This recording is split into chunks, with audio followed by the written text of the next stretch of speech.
لاہور میں سیالکوٹ کے رہنے والے ایک آدمی رہتے ہیں جن کا نام محمد اقبال ہے اور ڈاکٹر ہے اور بیرسٹر ہے اور پی ایچ ڈی ہے۔ وہ شعر گاتے ہیں، شعر بجاتے ہیں اور موقع پاتے ہیں تو شعر پیدا بھی کر لیتے ہیں۔ میں نے ان کو آدمی اس ڈر سے کہا ہے کہ جو لوگ آدمیت کی اینک لگائے ہوئے ہیں اور اقبال ان کو آدمی ہی نظر آتے ہیں، کہیں وہ مجھ سے ثبوت نہ مانگ بیٹھیں، ورنہ میں اقبال کو پیکر خاک نہیں سمجھتا اور ان کے پتلے کو آدم ذات نہیں جانتا۔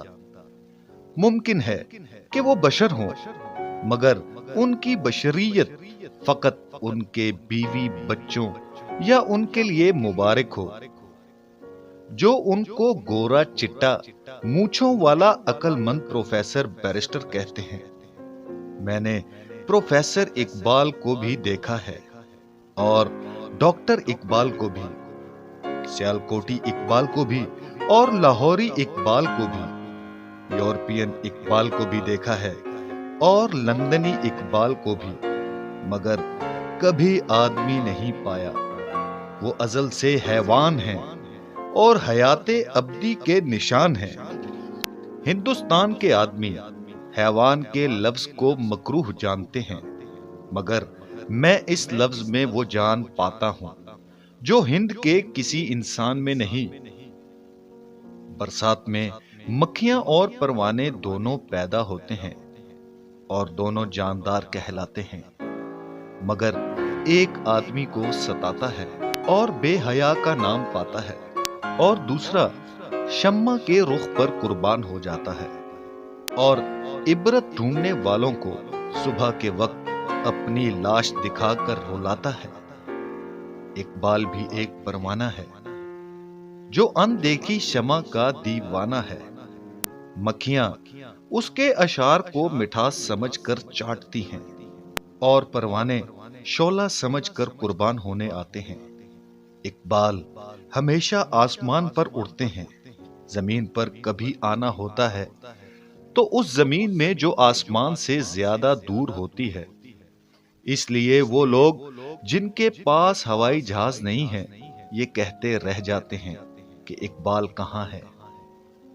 ہم ان تک کیوں کر پہنچے؟ ایک دن بھری سبھا کے اندر اقبال زمین پر آئے اور چند جملے ان کی زبان میں سنائے جو زمانہ کی زبان کہلاتے ہیں، جن کا نام اکبر ہے، جو الہ آباد میں بیٹھ کر اللہ کی آبادیاں بساتے ہیں۔ اکبر کے ہم زبان ہو کر بولنا آسان بات نہیں ہے۔ اکبر اشارات ربانی کے حامل ہیں۔ اکبر کو گویا کرنے والا پہلے آنکھ سے دکھاتا ہے، پھر قلم سے لکھواتا ہے۔ اکبر کی ہر بات زمین آسمان کو ایک کر دیتی ہے۔ ہر قول وہ وجود لے کر آتا ہے جس کو انگریزی میں کریکٹر کہتے ہیں۔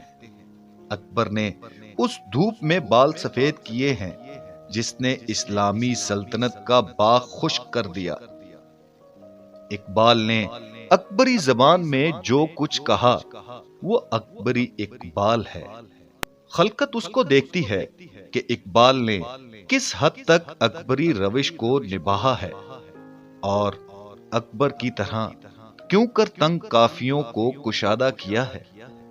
مگر دیکھنا یہ تھا کہ زمانہ اکبر کی زبان میں بولتے بولتے اب اقبال کی زبان میں بھی آیا ہے۔ خدا خیر کرے۔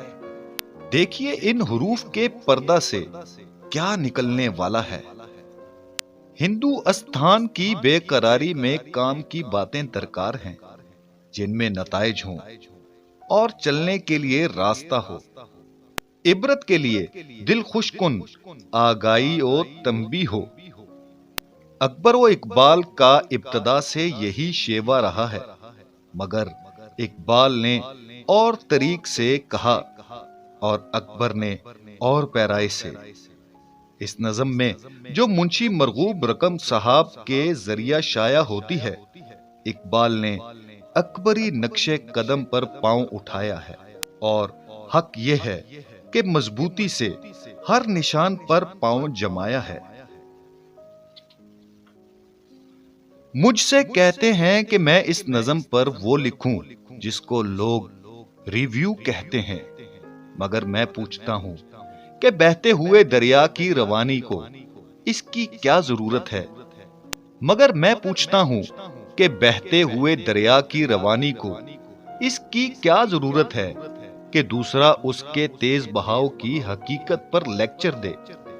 موجیں مارنے والا سمندر جب خود نظر آتا ہے تو کسی کا یہ کہنا کہ کشتیاں چکرائیں گی، سواریوں کو چکر آئیں گے، بادل اٹھیں گے اور زمین پر می برسائیں گے فضول ہے۔